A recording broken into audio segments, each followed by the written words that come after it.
Story 1. The Third Jack-o'-lantern. I used to like Halloween. Not the parties or costumes, just the feeling.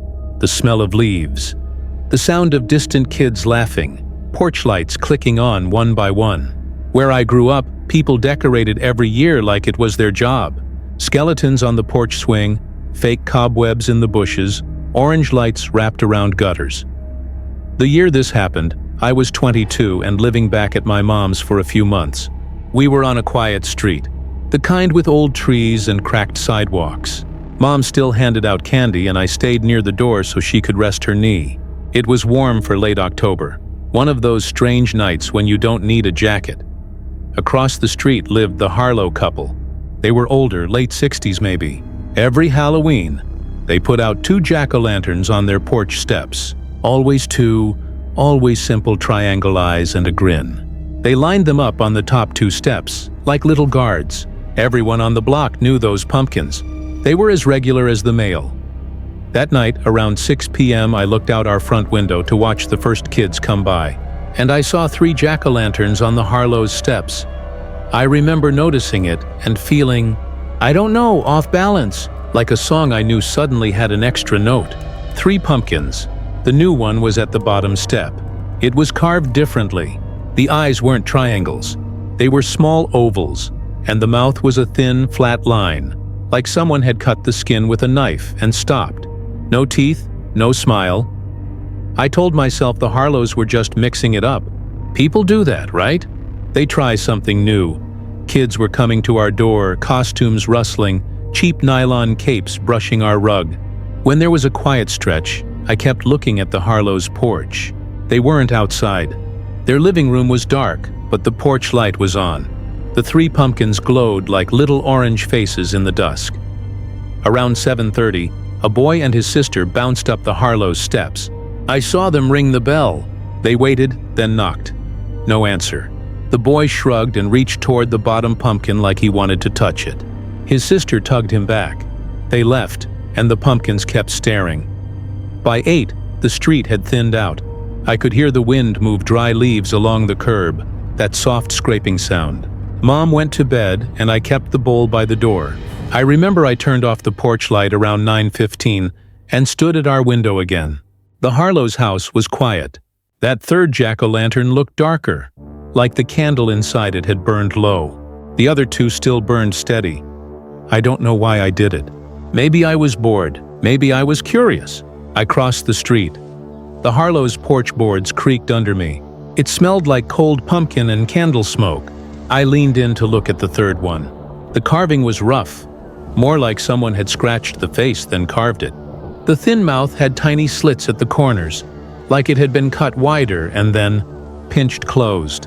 The eyes were oval and uneven. The candle inside had slid to one side and was burning too hot against the wall of the pumpkin, leaving a scorched patch. I was about to step back when I noticed something else.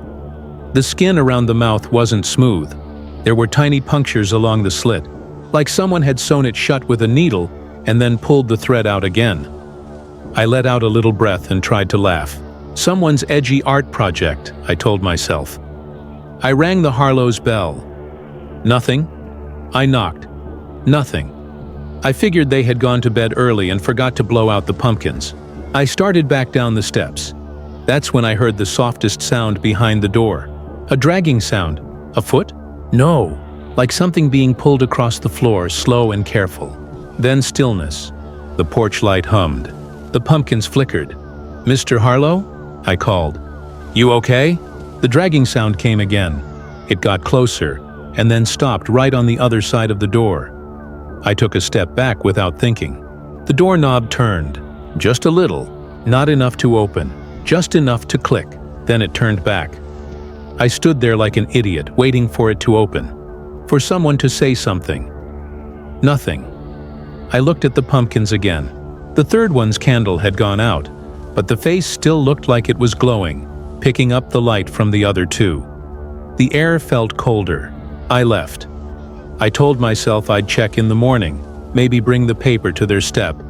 But before bed, around midnight, I got a text from my friend Claire.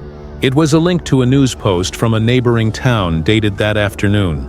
A woman had gone missing the night before, last seen at a grocery store on the edge of our city. There was a blurry photo of her leaving the store, and in the picture, behind her on a shelf, was a plastic bag of sewing needles. The article mentioned she was a seamstress. It also said she had a distinctive scar at the corners of her mouth from an old accident. I didn't sleep well. At 6 a.m. I was outside waiting for the sun. When it got light enough, I crossed to the Harlows again. The pumpkins were still there. The third one looked even worse, sunken in, like it had caved a little overnight. But there was something else. There were fingerprints in the soot around the candle inside. 5 dark smudges like someone with ash-covered fingers had pressed the inside wall. The smudges were small. Not kid small, just narrow, delicate. I knocked on the door again, harder this time. "Mr. Harlow? Mrs. Harlow?" I heard that drag again. Closer, closer. Then, in a whisper, right at the crack of the door, "Don't." It was a man's voice. Thin, shaky. I recognized it. "Mr. Harlow." "Don't what?" I asked. "Don't take it away," he said. "Not yet." My throat felt tight. "Take what away?" He didn't answer. Just that slow drag, back into the house. I went home and called the non-emergency police line. I told them I was worried about my neighbors. They sent a car. 2 officers knocked, then announced themselves. After a minute, Mr. Harlow opened the door an inch and peered out. I watched from our window. I saw him whisper and shake his head. Then I saw Mrs. Harlow behind him just for a second. Her mouth looked wrong, wide, like it hurt to hold it closed. She raised a hand and pressed it against the gap in the door, and the officers lowered their voices. After they left, the officers told me the Harlows were fine and preferred privacy. They asked me not to bother them. That night, Halloween night, the Harlows' porch light stayed off. But the pumpkins lit themselves. I swear to you, I watched from my window. No one came out. No hands, no matches. 1 minute they were dark. The next, they were burning. All 3. Around midnight, there was a gust of wind that pushed dead leaves across the street like a wave. The third jack-o'-lantern's thin mouth split open with a wet tearing sound. The candle flame leapt up inside it, bright for a second, and showed something I never forgot. Threads hanging from the edges of the cut, and something pale and slick caught between them. Not pumpkin, not seed, something you shouldn't see in a vegetable. The next morning, only 2 pumpkins sat on the Harlows' steps again. The same 2 as always. The bottom step was empty except for a dark ring where a wet, round thing had rested all night. The ring had tiny dotted marks around the edge, like stitches. 2 days later, the missing woman from the article was found. Not alive, not near us, but the report mentioned something strange. A piece of pumpkin stem was found clutched in her hand. Police said it must have nothing to do with anything. The Harlows moved out the following week. No goodbye, no explanation. Their house sat empty that winter. Sometimes when I walked past in the dark, I smelled candle smoke. And every Halloween since, when I see 2 pumpkins on a porch, I count the steps. If there's room for a third, I keep walking. Because if it shows up, it wasn't carved to smile. It was sewn to stay shut. Story 2. The Borrowed Mask. This story happened when I was broke and stubborn. I had a date to a Halloween bar crawl with a girl from work, and I didn't want to look lame. I went to a thrift store that had a rack of old costumes. You know the kind. Dusty capes, cracked plastic fangs, clown wigs that had seen too many heads. Then I saw the mask. It hung on a hook by itself. Not rubber, not plastic. It looked like thick paper, maybe papier-mâché, painted a dull white. The face was simple. Smooth cheeks, a narrow nose, and eyes that were just a bit too wide. The mouth was a small oval like it was about to whisper a secret. The edges were frayed, as if someone had handled it a lot. There was no price tag. When I picked it up, it felt warm. That's what made me hesitate. It was the end of the day. The store was cold, but the mask felt like it had been sitting in the sun. The inside smelled faintly sweet, like glue and something else I couldn't place. I took it to the counter. The cashier was a woman in her 40s with a bored look. When she saw the mask, her eyes flicked up to mine. "That's not for sale," she said. "It was on the rack," I told her. "It shouldn't have been," she said and reached for it. I pulled it back before I could think. "I'll pay double," I said, trying to make a joke. "It's perfect. I just need it for tonight." She stared at me for a long second. Then she sighed and said, "You bring it back tomorrow. Do not keep it." I laughed because the way she said it sounded like a threat.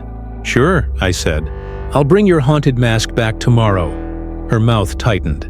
"Don't wear it after midnight," she added, and then rang me up for $5. I left, half creeped out, half amused. At home, I put it on in the bathroom mirror. The elastic strap was thin but strong. It fit tight against my skin. The eye holes lined up okay. The weird part was how it muffled sound. When I breathed, the mask pushed my breath back at me, warm and damp. I met my date at a crowded bar. She was a witch. Hat, black dress, big fake eyelashes.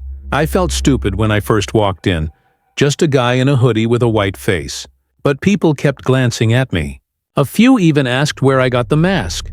I started to enjoy it. We hopped bars. We laughed. We shouted over music. We drank cheap beer. At around 11:45, we were in a place that had orange string lights and a life-size fake skeleton by the bathroom. My date went to get us drinks. I leaned against a pillar and adjusted the mask because the strap was digging into my ear. That's when I heard a voice behind me, like someone pressing their lips against my ear on the other side of the mask. "Don't take it off," it whispered. I turned fast. No one was behind me. People were packed in, sure, but no one that close. The whisper had been soft and flat. No breath. Like a recording whispered directly into the space between the mask and my skin. I told myself it was the alcohol, or a draft through the eye holes. I kept it on. At midnight, the bar did a countdown like it was New Year's. People cheered. My date kissed my cheek and laughed, leaving a lip print on the mask. The music switched to some slow, weird remix. The mask felt tighter. At 12:10, I started to feel hot. Not drunk hot, trapped hot. My cheeks itched. The mouth opening was too small. I tugged the strap to slide the mask up and get some air. "Don't," the voice said. It was right in my ear again, inside the mask. I froze with my fingers under the edge. The sound wasn't a normal whisper. It had a thready quality to it, like wind through a straw. I looked around again. No one was close enough to speak into the mask. My date was across the room talking to friends. I told myself to chill. I kept the mask on. At 12:25, something changed. The eye holes felt like they were shrinking. My eyelashes brushed the edges. My nose felt pressed, like the mask was softer than before and conforming to my face. I reached up and pushed hard to pull it away. This time, the voice didn't whisper. It rasped through the mask, louder. "Don't take me off." I pulled anyway. The strap didn't move. It felt like it had fused to my hair. My fingers slid under the edge and touched my cheek, and I felt glue. Not wet, not dry. Just sticky, like the inside of the mask had warmed and melted into a tacky film. I tried again, harder. Pain flashed across my skin. I cursed and ducked into the hallway by the bathrooms. No one saw me. I jammed a finger under my chin and ripped upward. The mask lifted a quarter inch and stopped. The pain was sharp and tearing, like pulling a bandage off that had been on for weeks. My breathing went fast. "Stop," the voice said, flat and patient. "Stop, it will hurt more." I was shaking now. I went into the bathroom, locked myself in a stall, and stared at my reflection. The mask looked different. The mouth oval was a little wider, and the shape of the cheeks had changed. They looked fuller, more like mine. I thought of the cashier's face. I thought of the way she said, "Don't wear it after midnight." I took out my phone and Googled nothing helpful because I had no signal in the bathroom. So I did the dumb thing. I soaked a wad of paper towels, pressed them to my face, and tried to loosen the glue. The water ran down my neck. The paper stuck and shredded. The mask felt slick for a second, and I tugged hard. Something tore. The pain went white and electric. The mask pulled away an inch and then snapped back, like elastic skin. I tasted blood in my mouth, metallic and hot. "Don't," the voice said again. "If you rip me, I'll keep it." I didn't know what that meant, but I stopped. I stood there panting and shaking while bass thudded through the wall and people laughed outside the door. It took me until 1:30 to calm down. I washed my face as best I could without moving the mask. The voice stayed quiet. It felt like it was waiting. I found my date, lied, and said I felt sick, and took an Uber home. I sat in my kitchen under the bright light and stared at the mask in the reflection of the window. It stared back. At 3 a.m., the voice spoke again, soft now. "I'll loosen," it said, "if you promise." "What?" I whispered. I felt crazy. "Promise me," it said. "You'll bring me back." "I will," I said. "Tomorrow morning." "Promise you won't wear me after midnight again," it said. "I promise," I said, my throat tight. The mask cooled against my skin. I felt something release, like a suction breaking. I slid my fingers under the edge and gently lifted. This time it came off. I set it on the table and stared at the inside. There were strands of something stretched across it. Thin, clear, like cobwebs or dried glue. Stuck to them were tiny flecks of skin. My skin. I gagged and went to the sink. I didn't sleep. I waited for the thrift store to open. When I walked in with the mask, the same cashier was at the counter. She didn't look surprised. She just took a brown paper bag from under the register and held it open. "Put it in," she said. I did. It slipped inside like it knew the way. She stapled the bag twice. "Did you wear it after midnight?" she asked without looking at me. I nodded. "You got lucky," she said. "It likes some faces. It stays." I swallowed. "What is it?" She shook her head. "Not mine to explain." I turned to leave. She called after me. "You promised," she said. "I brought it back," I said. "That's not what I meant," she said. "You promised you wouldn't wear it after midnight again." "I won't," I said, and I meant it.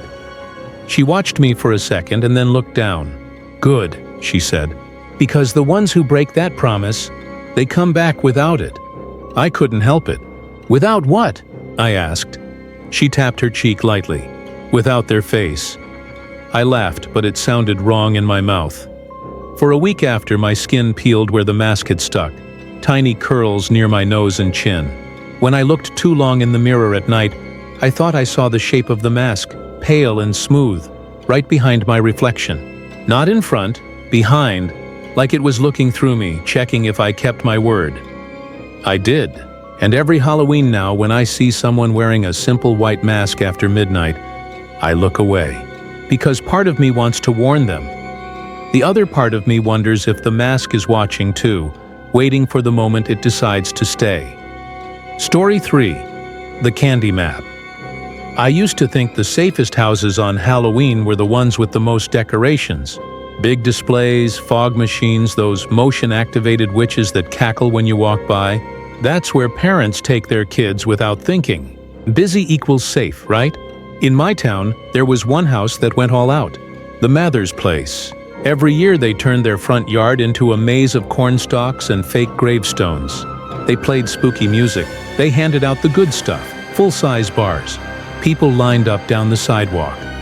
I volunteered that year to take my little cousin, Eli, trick-or-treating because my aunt was sick. Eli was 9, quiet, and obsessed with maps. He drew them constantly. Our block, the mall, the inside of his school. He loved paths. He loved knowing where things went. We got to the Mathers around 8 p.m. The fog machine puffed a soft mist across our shoes. A guy in a scarecrow mask waved us forward.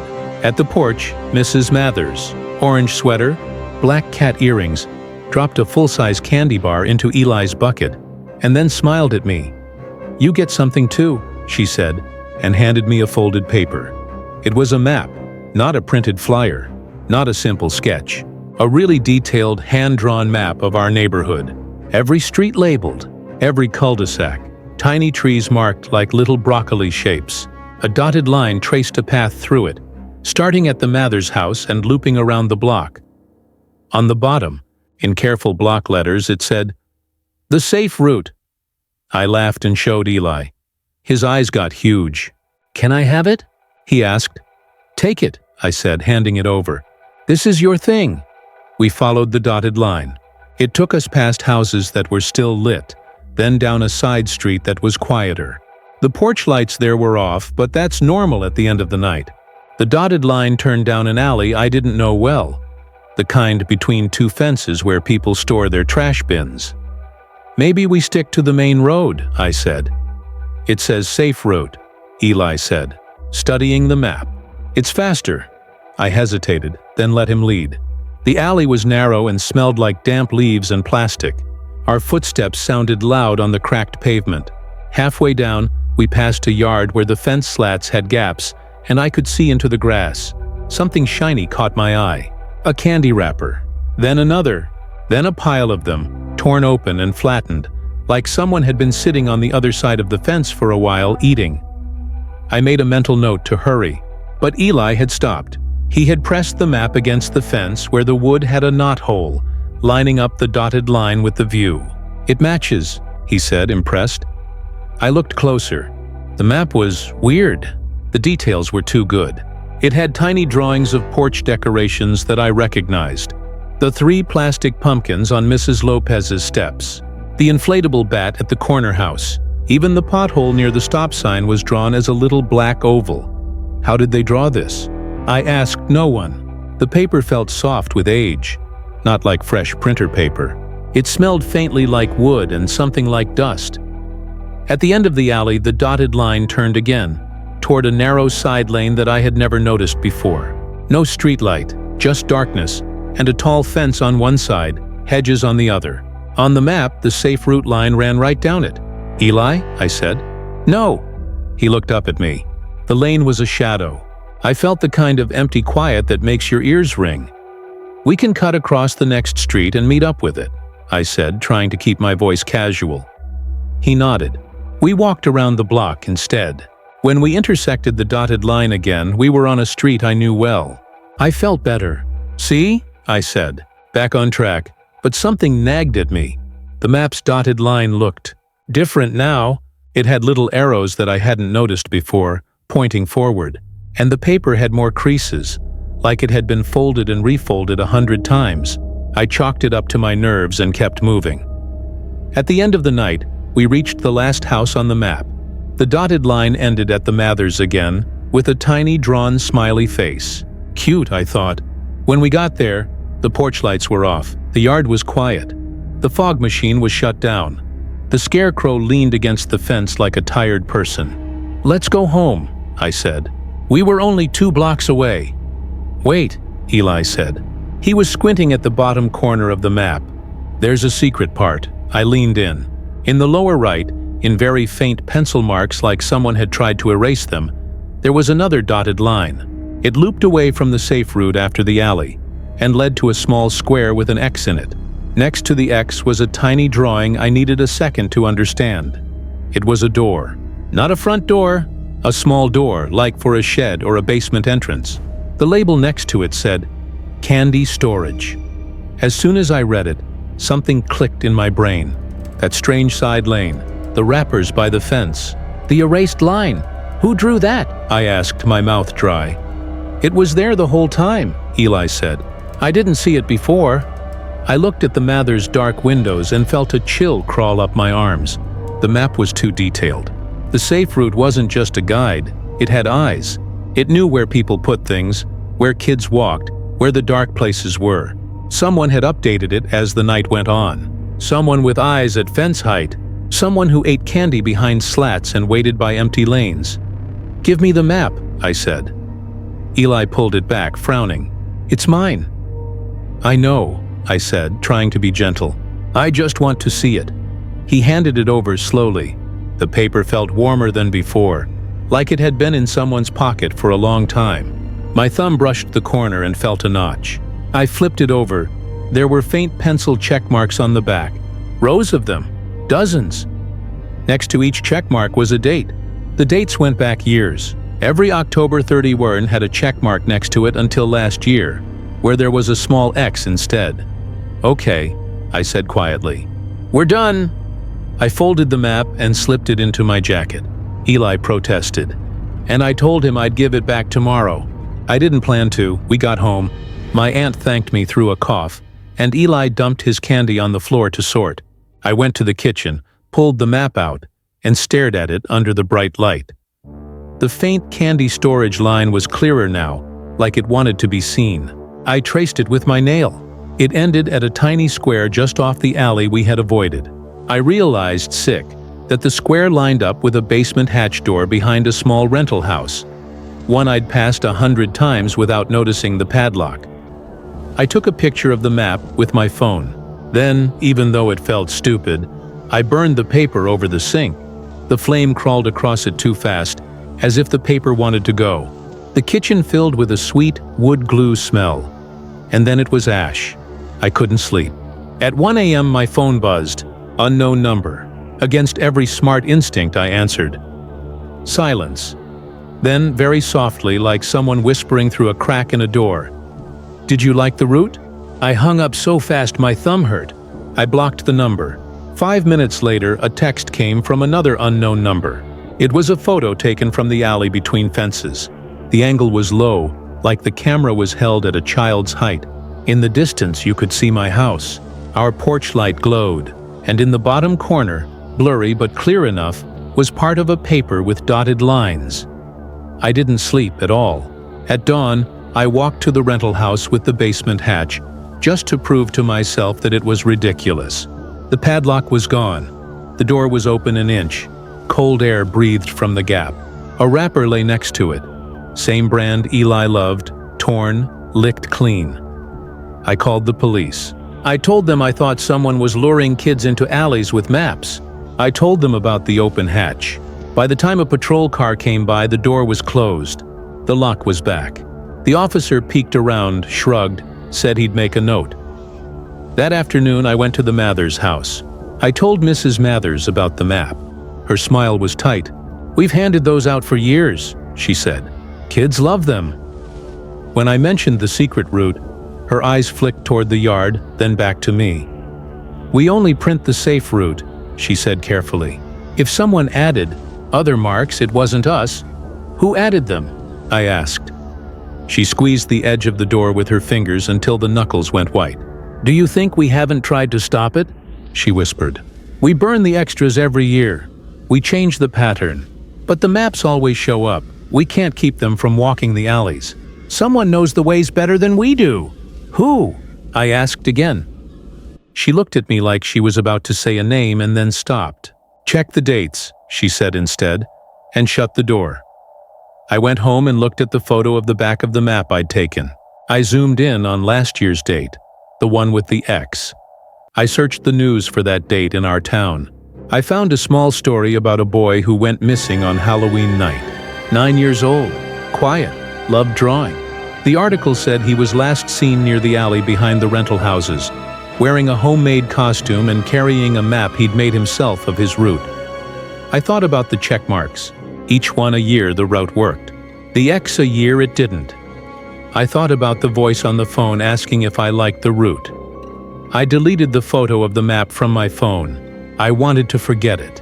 But on the next Halloween, as I walked Eli past the Mathers house, I saw a scarecrow wave us forward and a friendly hand offer a full-size bar. And next to the candy, there was a small stack of folded papers. I pulled Eli close and said we'd skip this house. The scarecrow tilted its head like it didn't understand. The papers weren't printed. They were hand-drawn, and if you looked carefully, you could see faint eraser marks, where a small hand had changed things over and over to make the dotted line perfect. The safe route is only safe for the one holding the pencil. The rest of us are just walking. Where he wants. Which story scared you the most? Comment below and subscribe for more true horror stories.